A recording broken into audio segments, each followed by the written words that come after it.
ay tahay Soomaali ayaa kaalinta afraad ka galay ciyaar nooca gacanta laga ciyaaro oo loo yaqaan gacan kuliid oo ay soo qaban qaabisay Olombikada adduunka ayaa lagu qabtay magaalada Alexandria ee Sharm el-Sheikh. afartan dhalinyarada oo kuba iskood isu soo abaabulay ayaa habeenkii xalaytaha waxaa si weyn lagu soo dhaweeyay xarunta Somali Community ee magaalada Qaahira ee dalka Masar. ugu horreyn waxaa halkaas ka hadlay gudoomiyaha jaaliyadda Soomaaliyeed ee dalka Masar Hussein Usman Saxnuuni oo mahad u celiyay guulaha ay gaareen raggan dhalinyarada ah lana dardaarmay mas'uuliyiinta isboortiga Soomaaliyeed si il gaar ah loogu fiiriyo dhalinyaradan magaca soo hoyay waxa uu yiri ahantii aad baan ugu faraxsanahay guushan ay gaareen dhalinyarada Soomaaliyeed ee uu horkacayo gudoomiyaha xiriirkan cusub ee ku soo biiray guddiga Olombikada Soomaaliyeed oo aan hore u jirin oo uu hogaaminayo Cabdullaahi Xoosh. inta kadib mar raba hadalka inaan ku sii dheeraado laba kelmad oo kaliya waxaan leeyahay marka hore wasaaradda isboortiga ee dalka Soomaaliya dawladda federaalka ee Soomaaliya in dhalinyarada ayaga ah in ay dhiirigelin ay u sameeyso isla markaasina taageero mid macnawi ah iyo mid dhaqaale in ay siiso waa qodobka ugu horeeya aan u jeedinayo dawladda federaalka. qodobka labaad waxaan la hadlayaa xiriirka Soomaaliyeed Olombikada Soomaaliyeed hoggaankeeda sare guddigeeda dhexe guddi hoosaadka dhammaan ayaga waxaan ka codsanaynaa inay garab istaagaan isla markaasina ay u aqoonsanaan Cabdullaahi Xoosh iyo dhalinyarada garbihiisa taagan in ay yihiin xiriir cusub oo ku soo biiray guddiga Olombikada Soomaaliyeed. sidoo kale waxaa halkaas ka hadlay Sheekh Yuusuf Xuseen Jimcaale oo asaguna amaana dadaalkii ay sameeyeen raggan dhalinyarada ah runtii ayagoo runtii la caadifooday ama maaragtay ayagoo dareemayo ahmiyadda ay leedahay shabaabkan ama dhalinyaradan ku guulaysatay koobkan hadda hortayna ka muuqdo oo aan arkayna shantii calaacushi oo iswadato ayaa hadda hortayna ka muuqato raggan ku guulaystay ciyaar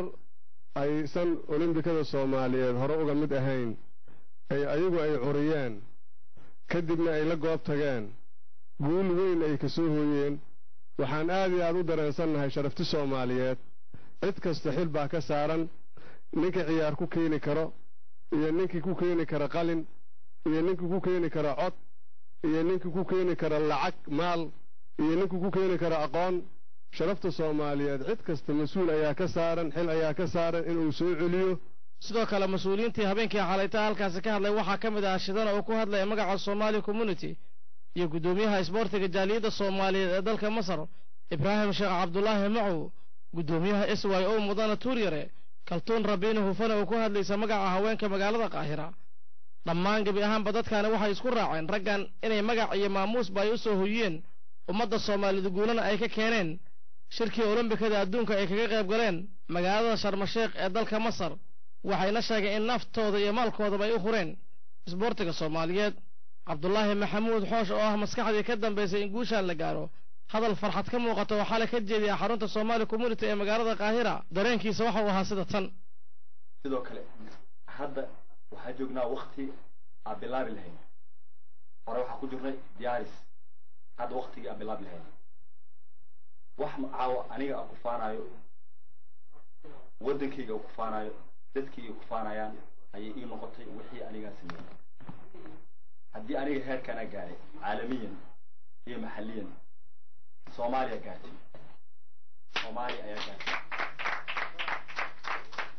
waa wax Soomaaliya ay gaartay dhammaanteena ku faanayna calankeena inaan meel sare aan gaarsiinay koobkan arkaysiin waa koobkii aan soo qaadnay waa ka soo qaadnay magaalada Sharm el-Sheikh horay koob kala soo qaadnay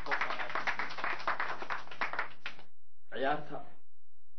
markii lagu guulaysto koobkan la siiyay 30 dawlad ay ka soo qayb gashay waxaana ka galnay kaalinta afraad hore la hadlaan hadal badan ma sheegaan kaalinta afraad ka galnay Afrikaanka iyo Carabta waxa ka galnay kaalinta labaad dhinaca Carabta kaalinta labaad dhinaca Afrikaanka kaalinta labaad markaan ciyaartan kaliya wax aan ku faanayna kaliya ma noqon maanta waxay noqotay qof walba oo horay oo mamarsiye haysto ciyaarta ka weynaayo oo khibrad ka ciyaarta ma had Carab oo calay